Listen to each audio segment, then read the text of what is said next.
Kerajaan Safawi berdiri sejak tahun 1503 sampai dengan 1722 Masehi. Ketika itu, kerajaan Safawi berdiri pada saat kerajaan Utsmani di Turki sudah mencapai puncak kejayaannya. Kerajaan Safawi ini berasal dari sebuah gerakan tarekat yang berdiri di Ardabil, yakni sebuah kota yang terletak di Azerbaijan atau bisa disebut juga dengan wilayah Rusia, dan diberi nama Tarekat Safawiyah. Nama Safiyah sendiri diambil dari sebuah nama pendirinya, Syekh Ishaq Syafiuddin, atau lebih dikenal dengan Sufi al-Din, pada tahun 1252 sampai 1334 Masehi. Dan nama Safawi itu terus dipertahankan sampai tarekat ini menjadi sebuah gerakan politik. Bahkan nama itu terus dilestarikan setelah gerakan ini berhasil mendirikan kejayaannya.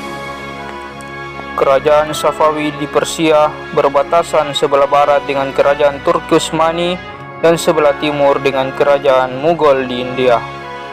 Kerajaan Safawi mengalami kemajuan yang sangat pesat, namun dalam perkembangannya sering bentrok dengan Turki Utsmani. Kerajaan Safawi ini menyatakan Syiah sebagai mazhab negara. Karena itu, kerajaan ini dapat dianggap sebagai peletak pertama dasar terbentuknya negara Islam di Iran. Safi ad-Din, atau bisa disebut dengan Safi al-Din, adalah seorang yang kaya dan memilih sufi sebagai jalan hidupnya.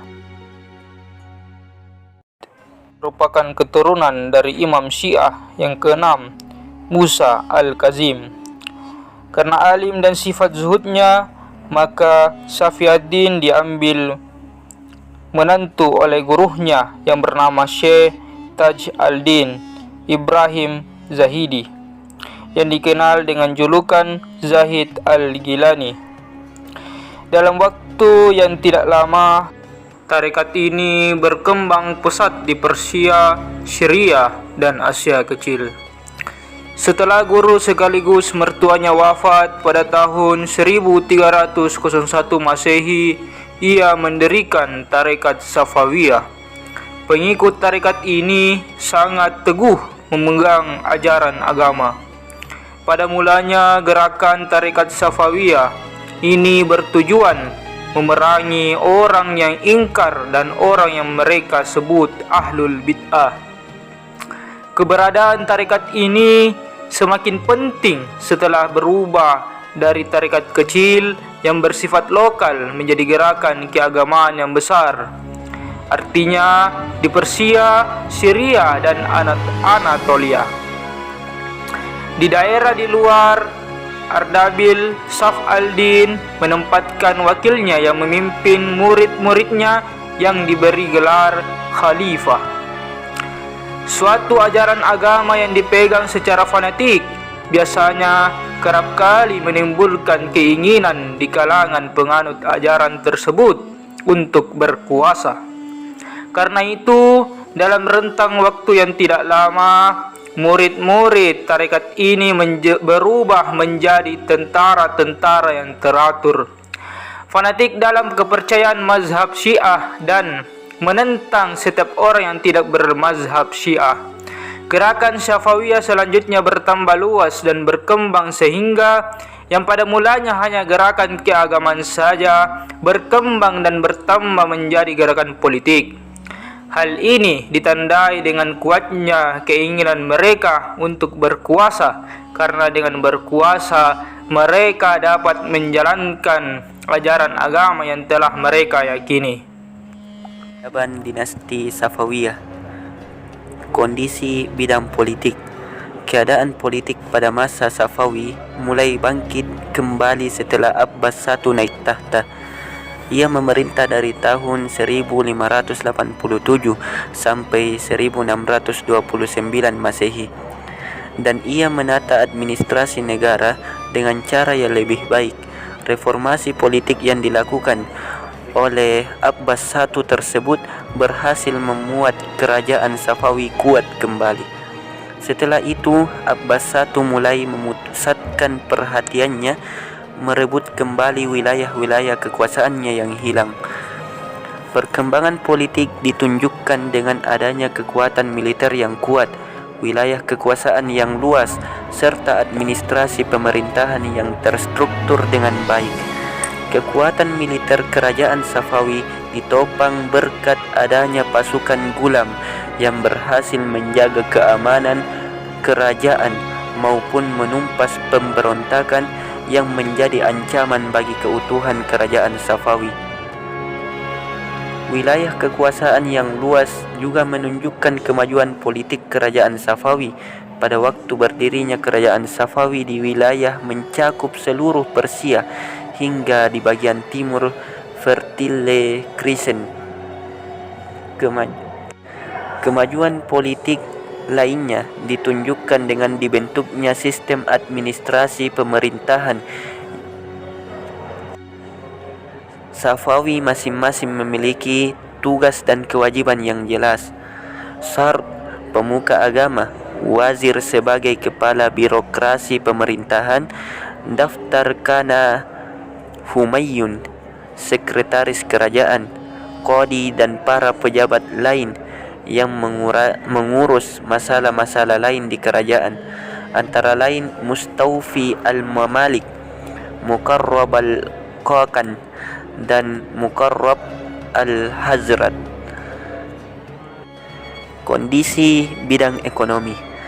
Dalam bidang ekonomi, kerajaan Safawi memiliki keunggulan baik dalam pertanian, perdagangan maupun perindustrian.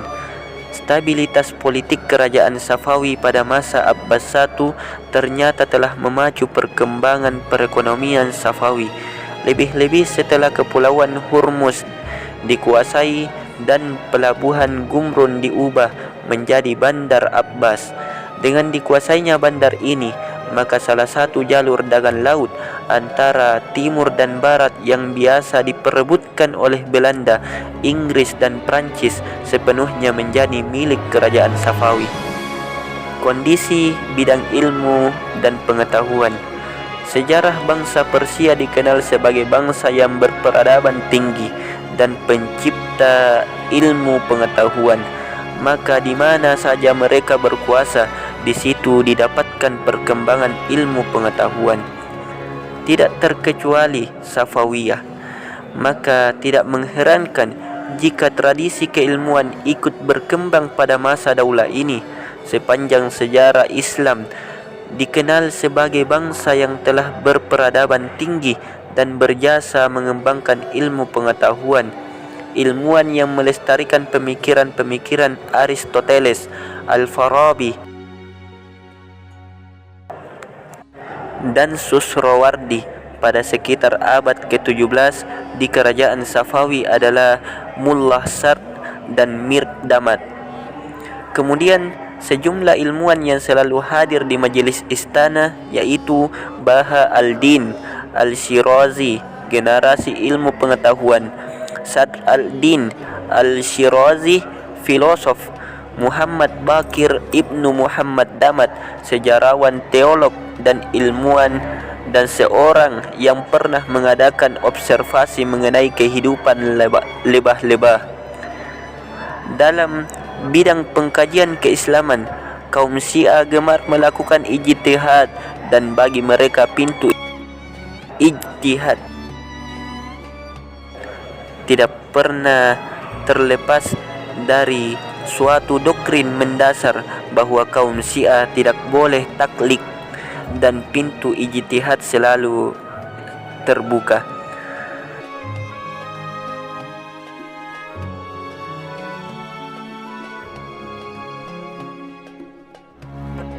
Kaum berpendirian bahwasanya mujtahid tidak terputus selamanya. Apabila dibandingkan dengan dua daulah lainnya, yaitu daulah Turki Utsmani dan daulah Mughal dalam waktu yang sama, kalau bidang ilmu pengetahuan, daulah Safawiyah ini jauh lebih unggul. Kondisi bidang seni dan perkembangan fisik.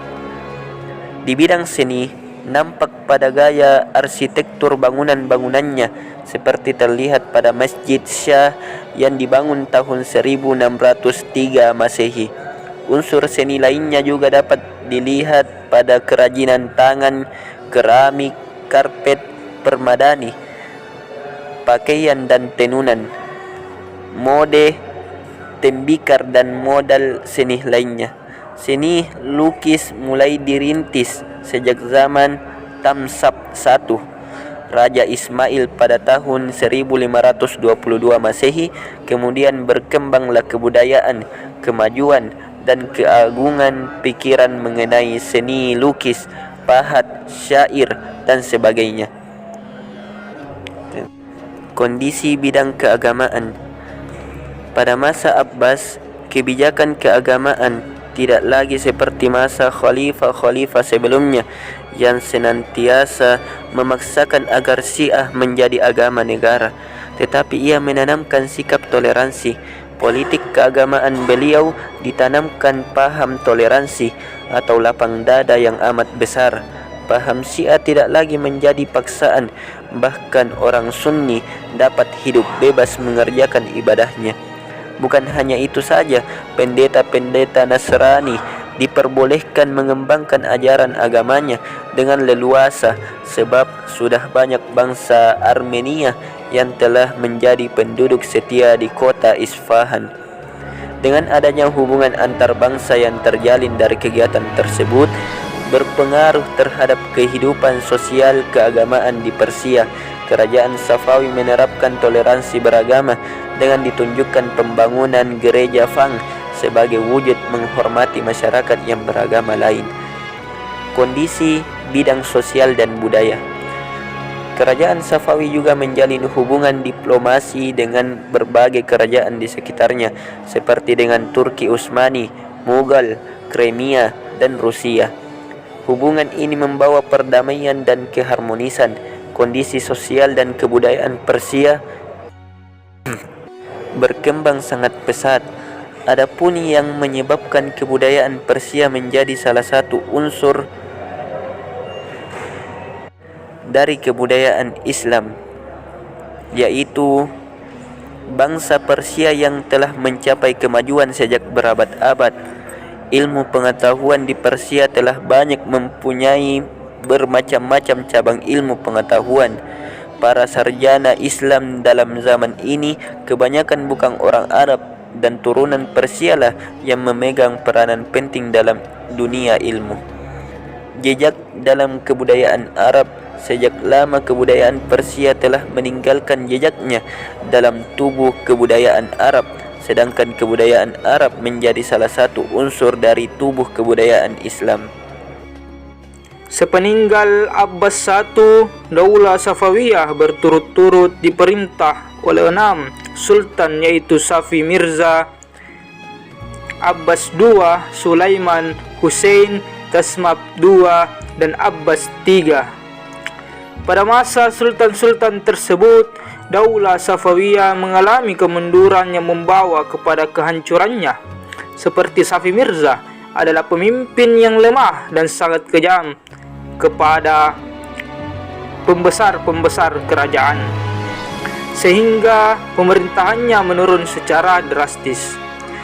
Kota Kandahar atau sekarang termasuk wilayah Afghanistan lepas dari kekuasaan Daulah Safawiyah direbut oleh Daulah Mughal yang ketika itu dipimpin oleh Sultan Shah Jahan. Tidak dapat dia pertahankan.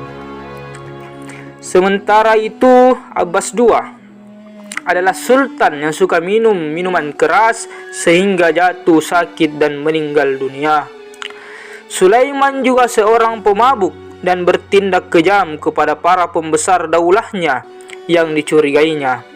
Lain halnya dengan Hussein, pengganti Sulaiman. Ia seorang yang alim tetapi memberikan kekuasaan yang besar dan dominan kepada para ulama Syiah, kepada para penduduk yang beraliran Sunni, sehingga timbul kemarahan golongan Sunni Afghanistan mereka berontak dan berhasil mengakhiri kekuasaan Daulah Safawiyah. Salah seorang putra Hussein bernama Tahmas II dengan dukungan penuh dari suku Khazar dari Rusia memproklamirkan dirinya sebagai raja yang sah dan berkuasa di Persia dengan pusat kekuasaannya di kota Astarabat. Tahmas II bekerja sama dengan Nadir Khan dari suku Afsar untuk memerangi dan mengusir bangsa Afgan yang menduduki Isfahan. Maka pada tahun 1729 Masehi, pasukan Nadir Khan memerangi dan dapat mengalahkan Raja Ashraf yang berkuasa di Isfahan, dan Ashraf sendiri terbunuh dalam peperangan tersebut. Dengan demikian, Daulah Safawiyah berkuasa kembali di Persia. Akan tetapi 3 tahun kemudian, Sultan Tahmas II dipecat oleh Nadir Khan. Tepatnya pada bulan Agustus 1732 Masehi, dan digantikan oleh Abbas III atau anak Tahmas II. Yang ketiga itu masih sangat kecil. Selanjutnya 4 tahun setelah itu, tepatnya tanggal 8 Maret 1736 Masehi, Nadir Khan mengangkat dirinya sebagai sultan menggantikan Abbas III. Dengan demikian, berakhirlah kekuasaan Daulah Safawiyah di Persia. Di antara faktor-faktor kemunduran Daulah Safawiyah ini adalah konflik yang terus-menerus berkepanjangan dengan Turki Utsmani. Bagi Turki Utsmani, berdirinya Daulah Safawiyah yang beraliran Syiah menjadi ancaman langsung terhadap wilayah kekuasaannya. Akibatnya harus diperangi, dan konflik antara keduanya boleh dibilang tidak pernah padam. Kecuali dulu Sultan Abbas I pernah mengadakan perjanjian perdamaian dengan Turki Utsmani. Setelah itu konflik kembali. Faktor berikutnya, karena lemahnya sultan yang diangkat sehingga mereka tidak dapat mempertahankan kekuasaan yang diwarisinya. Apalagi memperluas sebaliknya, yang terjadi adalah konflik internal memperebutkan kekuasaan di kalangan keluarga istana. Juga tidak didukung pasukan tentara yang kuat karena pasukan Gulam yang dibentuk Sultan Abbas I tidak memiliki semangat perang yang tinggi. Dari faktor internal dan eksternal, kerajaan Safawi akhirnya mengalami kehancuran dan berakhirlah kekuasaan dinasti Safawiyah di Persia pada tahun 1736 Masehi yang dijatuhkan oleh Nadir Shah, seorang kepala salah satu suku bangsa Turki yang ada di Persia ketika itu.